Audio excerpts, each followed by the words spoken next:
Hello friend, welcome my YouTube channel. आज हम पढ़ने जा रहे हैं जीव विज्ञान। आज हम पढ़ेंगे जीव विज्ञान, बायोलॉजी। बायोलॉजी क्या होती है इसके बारे में जानेंगे। जीव विज्ञान, ठीक है। जीव विज्ञान को इंग्लिश में क्या बोलते हैं? बायोलॉजी। बायोलॉजी यह विज्ञान की वह शाखा है, कौन? बायोलॉजी, जिसके अंतर्गत जीवधारियों का अध्ययन किया जाता है। जीवधारी जिसमें जीव जंतु मनुष्य वगैरह आते हैं, ठीक है, उनका अध्ययन किया जाता है।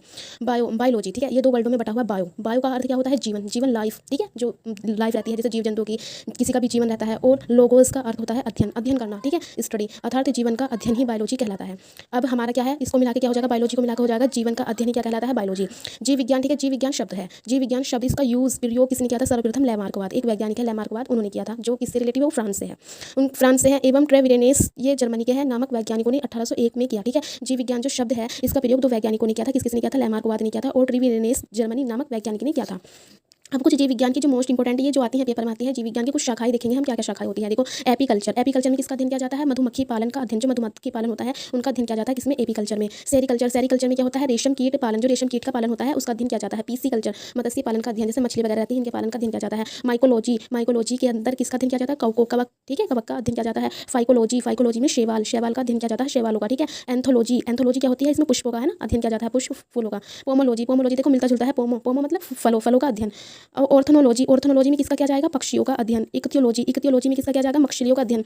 एंटोमोलॉजी, एंटोमोलॉजी में किसका अध्ययन किया जाएगा? कीटों का अध्ययन। डेंड्रोलॉजी, देखो डेंड्रो, डेंड्रो, ठीक है, डेंड्रो का मतलब वृक्ष जो झाड़ियां होती है उनका अध्ययन किया जाएगा। ओफियोलॉजी किसमें किसका जाएगा? सर्पों का अध्ययन। सोरोलॉजी, सोरी मतलब सोरी से याद कर लो, सोरोलॉजी, सोरोलॉजी में किसका अध्ययन किया जाएगा? छिपकलियों का, है ना। सिल्वीकल्चर, सिल्वीकल्चर में काष्ठी पेड़ों का संवर्धन।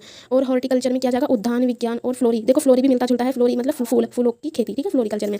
जीव विज्ञान, जीव विज्ञान एक क्रमबद्ध ज्ञान के रूप में विकसित है। ग्रीक दार्शनिक कहाँ के थे? ग्रीक दार्शनिक जो थे अरस्तु, ठीक है, अरस्तु, इन्होंने 384 से 322 बीसी के काल में उन्होंने ही सर्वप्रथम पौधों एवं जंतुओं के जीवन के विभिन्न पक्षों के विषय में अपने विचार प्रकट किए। किसके? जीव जंतु पेड़ पौधों इनके विषय में। इसलिए अरस्तु को जीव विज्ञान का जनक कहा जाता है। फादर ऑफ, कोई पूछे आपसे पूछे कि father of biology, father of biology मतलब फादर कौन है बायोलॉजी का? तो अरस्तु है, ठीक है, अरस्तु है। इन्हें जंतु विज्ञान का जनक कहा जाता है, फादर ऑफ जूलॉजी, ठीक है, फादर ऑफ जूलॉजी भी कहा जाएगा, फादर ऑफ बायोलॉजी भी कहा जाएगा। अब इनके बारे में देखते हैं किस किसने क्या दिया है। अनुवांशिकता के सिद्धांत, जो अनुवांशिकता होती है जेनेटिक है ना, उसका सिद्धांत दिया था मेंडल ने, ठीक है, मेंडल ने, जिसने मटर के बारे में प्रयोग किया था, मटर के पेड़ के पौधे पर। जीव सिद्धांत, जीव सिद्धांत किसने दिया था? डी.एच. मॉर्गन ने, डी.एच. मॉर्गन ने दिया था। उत्परिवर्तन सिद्धांत, उत्परिवर्तन सिद्धांत किसने दिया था? हुंगो ड्रीवीज ने दिया था। कोशिका सिद्धांत श्लाइडेन एवं शबान ने दिया था। जीव द्रव्य सिद्धांत हार्टविग ने। उपार्जित लक्षणों की वंशानुगति का नियम किसने दिया था? लैमार्कवाद ने। प्राकृतिक वर्ण सिद्धांत नेचुरल सिलेक्शन डार्विन ने। द्विनाम पद्धति बता, द्विनाम पद्धति दी थी कैरोलस लिनियस ने। डीएनए डीएनए द्विकुंडलन मॉडल दिया था वाटसन एवं क्रिक ने। ये तो हमने 12वीं क्लास में बहुत अच्छे से पढ़ा है, डीएनए वाटसन क्रिक का, ठीक है। अब इसमें जीवधारियों का हम पढ़ेंगे, जीवधारियों को कितने, जीवधारियों का क्लासिफिकेशन पढ़ेंगे, कितने भागों में जीवधारियों का क्लासिफिकेशन हुआ है, ठीक है।